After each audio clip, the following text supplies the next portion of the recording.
Hi friends, welcome to MS study land YouTube channel. ఈరోజు వార్తల్లోని విద్యా ఉద్యోగ సంబంధిత సమాచారాన్ని పరిశీలిద్దాం. ఈరోజు వార్తల్లో చాలా ముఖ్యమైన అప్డేట్స్ వచ్చాయండి.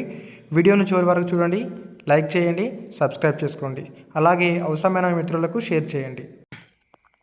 పాఠ్యపుస్తకాల్లో ఇండియా స్థానంలో భారత్, హిందూ రాజుల విజయాలకు అగ్రతాంబూలం, ఎన్సీఆర్టీ కమిటీ కీలక సిఫార్సులు. పాఠ్యపుస్తకాల్లో ఇక ఇండియా స్థానంలో భారత్ అని వాడాలని national council of educational research and training నియమించిన ఉన్నత స్థాయి కమిటీ సిఫార్సులు చేసింది.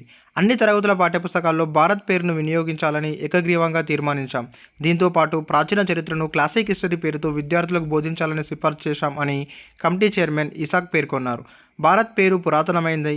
7,000 సంవత్సరాల క్రితం విష్ణువు పురాణం లాంటి ప్రాచీన గ్రంథాల్లో భారత్ ప్రస్తావన ఉంది అని చెప్పారు. అయితే ఈ సిఫార్సుపై ఇంకా నిర్ణయం తీసుకోలేదని ఎన్సీఆర్టీ చైర్మన్ దినేష్ ప్రసాద్ సకాలాని తెలిపారు. ఇటీవల G20 సమావేశం సందర్భంగా ఆహ్వాన పత్రాల్లో ప్రెసిడెంట్ ఆఫ్ ఇండియా బదులు ప్రెసిడెంట్ ఆఫ్ భారత్ అని కేంద్ర ప్రభుత్వం అధికారికంగా పేర్కొన్న సంగతి తెలిసింది. సి విజిలేసిన యువత 9 నెలల్లోనే కొత్త ఓటర్లుగా చేరిన 5.30 లక్షల మంది. సరికొత్త ఆలోచనలు, నిశిత పరిశీలన, తనదైన దృక్పథంతో ఉండే యువతరం పంతా ఎప్పటికీ విభిన్నమే. పాలకులను ఎన్నుకోవడంలో వారి నిర్ణయం కూడా ఇతరులతో పోలిస్తే ప్రత్యేకమే.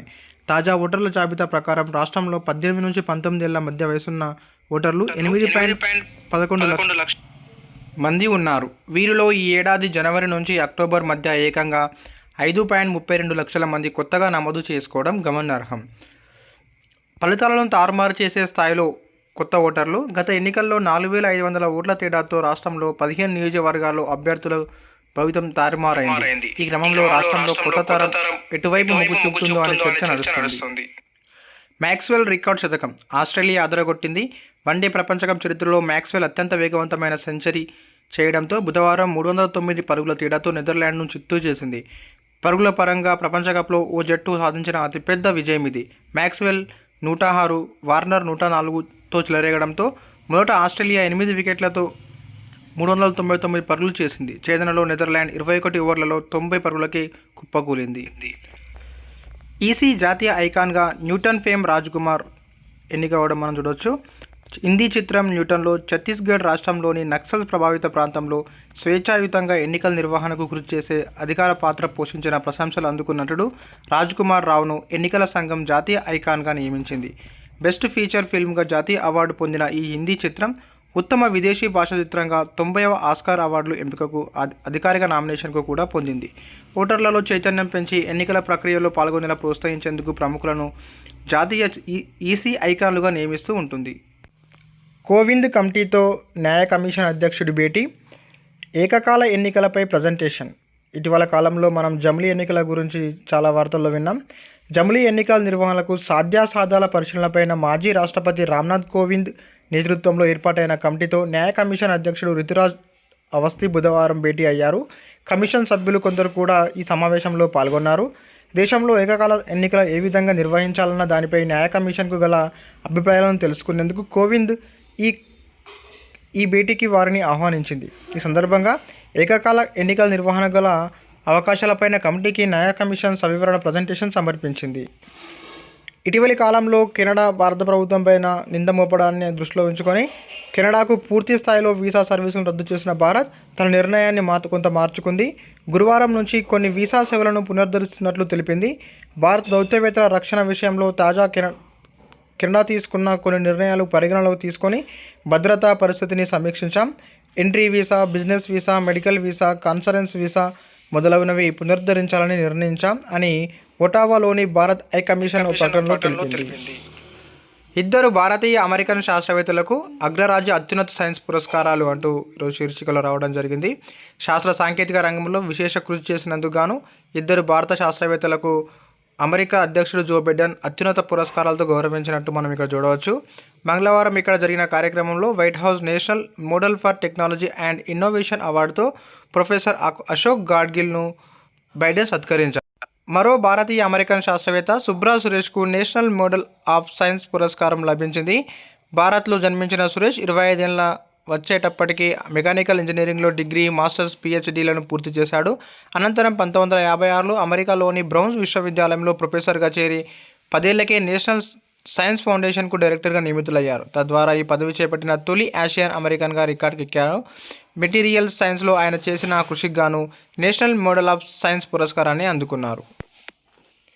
డిఎస్సిలో ప్రీ ప్రైమరీ పోస్టుల నోటిఫై చేసేలా ఆదేశించండి అంటూ ప్రీ స్కూల్ డిప్లొమా అభ్యర్థుల పిటిషన్ ప్రభుత్వానికి నోటీసులు జారీ చేసిన హైకోర్టు. డిఎస్సి నోటిఫికేషన్లో ప్రీ స్కూల్ టీచర్ పోస్టుల భర్తీ చేపట్టకపోవడంతో ప్రీ స్కూల్ టీచర్ పోస్టులను నోటిఫై చేయకపోవడంపై వివరణ ఇవ్వాలని రాష్ట్ర ప్రభుత్వానికి హైకోర్టు నోటీసులు జారీ చేసింది. జాతీయ విద్యా విధానంలో చేపట్టిన విధంగా రాష్ట్ర ప్రభుత్వం ప్రీ స్కూల్ టీచర్ పోస్టుల భర్తీ చేపట్టడం లేదని, diploma in pre school education course చదివిన తమకు అన్యాయం జరుగుతుందని ఆకుల సురేష్ మరో 30 మంది అభ్యర్థులు హైకోర్టులో పిటిషన్ వేశారు. ఈ పిటిషన్ను జస్టిస్ నూరేపల్లి నందా ధర్మాసనం ఇటీవల విచారణ చేపట్టింది. పిటిషన్ల తరపు న్యాయవాది వాదనలు నమోదు చేసుకున్న ధర్మాసనం వివరణ ఇవ్వాలని రాష్ట్ర విద్యాశాఖ, మహిళా శిశు సంక్షేమ శాఖ, స్కూల్ ఎడ్యుకేషన్ డైరెక్టర్, ఎస్సీఆర్టీకి తదితరులకు నోటీసులు జారీ చేసింది. విచారణ నవంబర్ 7కు వాయిదా పడింది. బాధ్యతలు స్వీకరించిన హెచ్సీఏ కొత్త కార్యవర్గం. హైదరాబాద్ క్రికెట్ అసోసియేషన్ కొత్త కార్యవర్గం బుధవారం బాధ్యతలను స్వీకరించింది. ప్రెసిడెంట్ జగన్మోహన్ రావు సహా అపెక్స్ కౌన్సిల్ సభ్యులైన ఉపాధ్యక్షుడు దల్జిత్ సింగ్, కార్యదర్శి దేవరాజ్, సహాయ కార్యదర్శి Basavaraj, treasurer CJ Srinivas, councillor Suresh Agarwal ఇందులో ఉన్నారు. సీనియర్ల అభిప్రాయాలతో పాటు ప్రతి ఒక్క క్లబ్ సెక్రటరీ ఆలోచనలు తెలుసుకొని సమిష్టిగా క్రికెట్ అభివృద్ధికి తోడ్పాటు అందిస్తామని జగన్మోహన్ రావు అన్నారు. యువ క్రికెటర్లకు అభ్యున్నతి కోసం 226 మంది క్లబ్ సెక్రటరీలు, జిల్లా అనుబంధ సంఘాలంతా ఒకే కుటుంబంలా కలిసి పనిచేస్తామన్నారు. లీజ్ పద్ధతిలో ఉన్న ఉప్పల్ స్టేడియాన్ని హెచ్సీఏ సొంతం చేసుకునేందుకు ఎన్నికల తర్వాత గవర్నమెంట్తో చర్చిస్తామని చెప్పారు. కార్స్ 24లో 100 ఉద్యోగాలు అంటూ వార్తల్లో రావడం జరిగింది. వాడిన కార్లను కొనుగోలు చేసి విక్రయించే ఆటోటెక్ కంపెనీ కార్స్ 24 తన సాంకేతిక బృందాన్ని బలోపేతం చేసేందుకు ప్రయత్నిస్తుంది. వినియోగదారులు మరింత సులభతరంగా లావాదేవీలు పూర్తి చేసేందుకు వీలుగా తమ వెబ్సైట్లో పలు మార్పులు చేయనున్నట్లు వెల్లడించింది. ఇందుకోసం 100 మందికి పైగా సాంకేతిక నిపుణులను వచ్చే 3 నెలల్లో నియమించబోతున్నట్లు తెలిపింది.